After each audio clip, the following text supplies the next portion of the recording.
kalalpa kathing lung charu zuan sen thrin hi ipui na lo chuan kal theng ka ni lo ka nghe ni che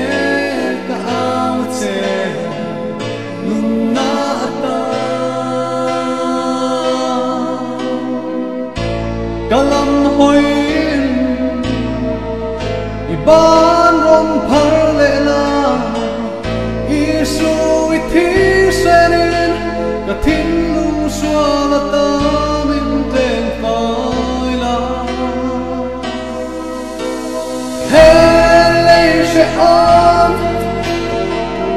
lung ngai ra hi va vai na thale ra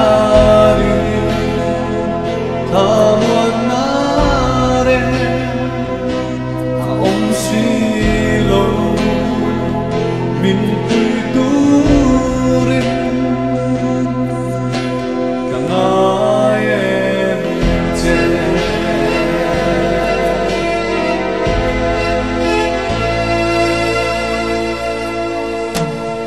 se om tin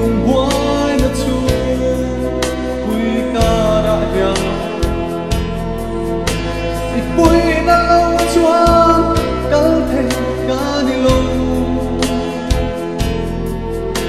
karon pan che ngai dan ro o lang isu i halai na in melia kurela isu ithi se ka thin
So